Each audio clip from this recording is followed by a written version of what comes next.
안녕하세요. 화상한지 홍익 변호사입니다. 이번 시간에는 투명경 이행약정 판례 부산지방법원 동부지원, 이게 이제 해운대에 있죠. 저번에 지난주죠. 저도 한번 다녀왔는데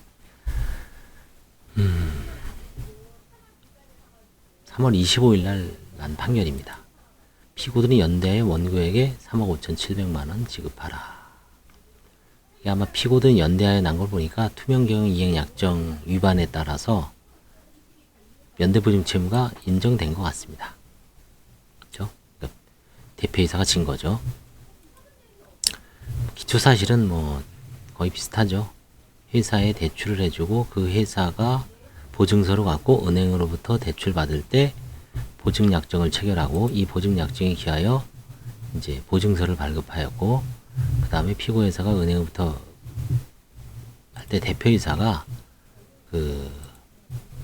이제 투명경영 약정을 쓰는 거죠. 피고 B는 이 사건 보증약정 당시 피고회사의 대표이사로서 각 보증약정에 대한 연대보증을 하지 않는 대신 원고와 사이에 아래와 같은 취지 투명경영 이행약정을 체결하였다. 항상 투명경영 혹은 책임경영 이행약정, 투명경영 이행약정 이렇게 통칭되는 것 같습니다. 그 약정서에는 이제 이거 약관으로 돼 있어요. 제1조 목적, 2조 경영의무, 그 다음에 이제 실제 위반은 뭐냐, 이 대표자 사임입니다. 실제 경영에서 탈퇴 포함 또는 약정 체결 현재 보유 지분의 2분의 1 이상을 처분 시 기보의 동의를 받아라. 그 다음에 기타 투명경영이 위반하는 중대한 행위를 금지하고요. 그 다음에 경영 위반일 때 연대보증 책임지고,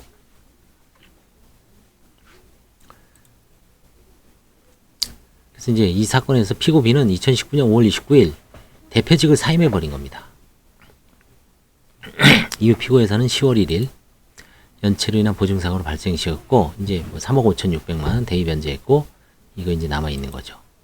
그래서 이제 돈 내놔라 하니까 이제 구상금, 뭐 회사는 당연히 인정되고, 피고는 원고의 동의 없이 피고회사의 대표이사에서 사임함으로써 경영에서 탈퇴한 거죠. 이 사건 이행약정을 위반했기 때문에 특별한 사정이 없는 한 피고회사 피고 연대하여 구상금 합계 지급할 의무가 있다. 그래서 피고 B는 뭐라고 이제 항변 내지 주장을 하죠. 불가피한 경영 탈퇴라는 주장을 합니다. 피고 B는 건강이 좋지 못한 상태에서 피고회사를 운영하는 것이 어려워 피고회사의 대표자의 지위를 다른 사람에게 양도하게 이른 것이고, 이로 인하여 피고회사의 경영 상태가 나빠지지 않았기 때문에 경영 탈퇴가 불가피하다는 취지를 주장합니다. 건강상의 이유.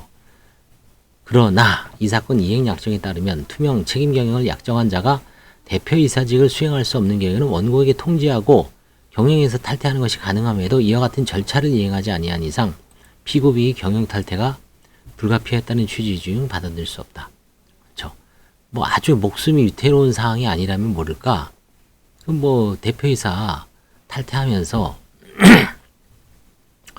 아마 결국은 원고의 동의를 받지 못한다는 것을 이제 인식을 하고 도피한 거죠, 결국은. 원고가 만약에 나 이거 경영 탈퇴하겠으니까 좀 동의 좀 해주시오.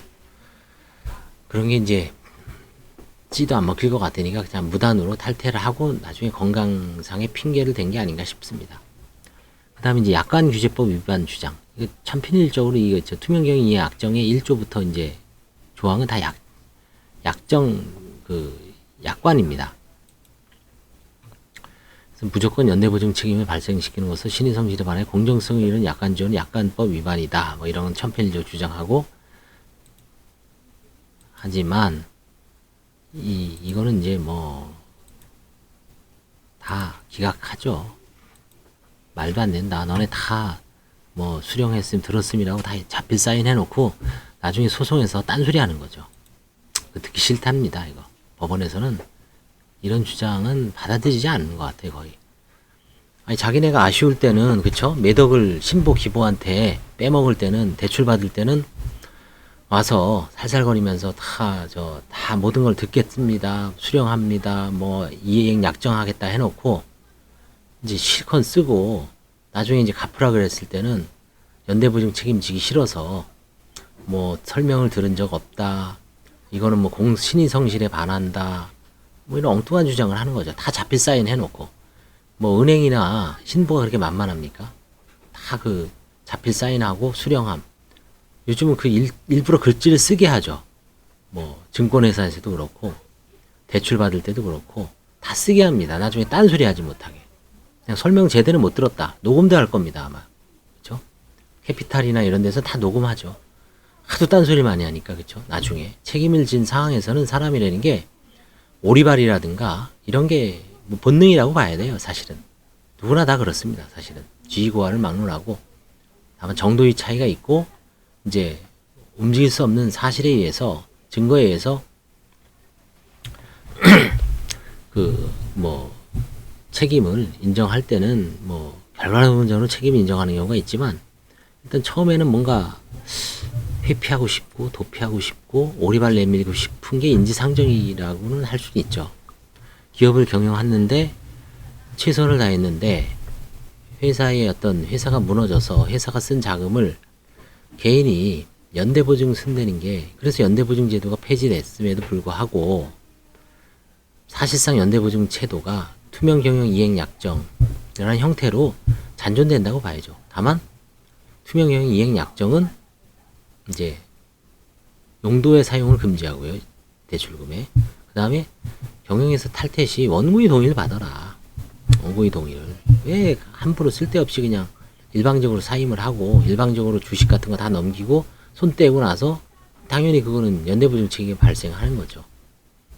그래서 이 투명경영 이행약정에 대한 이제 이게 네 번째 판례인데, 아마 이제 뭐 네 번째까지 보고 또 이제 몇 개월 지난 다음에 한번 다시 한번 판례를 검색을 해서 그 사이에 뭔가 또 새로운 쟁점이라든가 새로운 주장, 새로운 항변이 있는지, 용도의 사용에 대해서 어떻게 탄력적으로 해석을 하는지, 경영 탈퇴에 대해서도 대표권 없는 사내이사에서 대표권 있는 사내이사는 경영 탈퇴가 아니라고 봤는데, 뭐 한번 봐야 될 필요가 있을 것 같습니다. 감사합니다.